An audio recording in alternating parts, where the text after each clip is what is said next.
ማን ይፍረድ? ማን ይፍረድ? መልስ ስጠን ከአርያም ክንድህን ላክልን።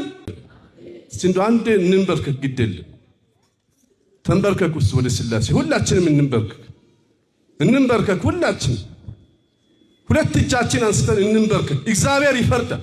በቅርብ ቀን እግዚአብሔር ፍርዱን ያመጣል። ሁላችን ወደዛ እንንበርከክ። ይኸው ሁላችንም ወደ ሥላሴ እንንበርከክ። ሥላሴ መልሱን እንዲሰጥ እጃችን አንስተን እንንበርከክ። አጋዕዝተ ዓለም ሥላሴ አባታችን መልስ ስጠን፣ መልስ ስጠን። ከአርያም ክንድህን ላክልን፣ ፍርድህን ላክልን።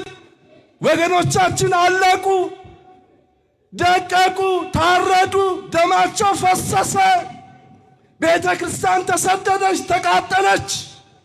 የስደቱ ዘመን ይቁም፣ ደም መፍሰስ ይቁም። ማን ይፍረድ?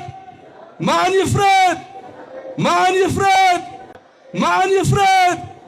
ይሄ አምላክ ይፍረድ። አመስግኑትና ይፍረድ ይሄ አምላክ።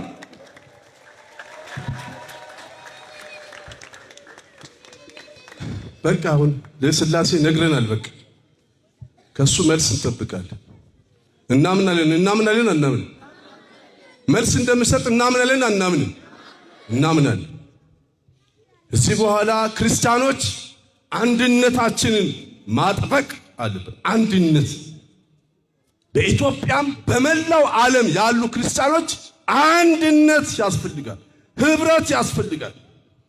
ወገኖቻችን ስታረዱ ወዲያውኑ ወደ ቤተ እግዚአብሔር ተሰብስበን ማልቀስ።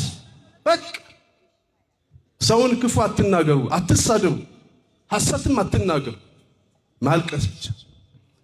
መድኃኔዓለም እንባችንን ያብስልን። አቡነ ዘበሰማያት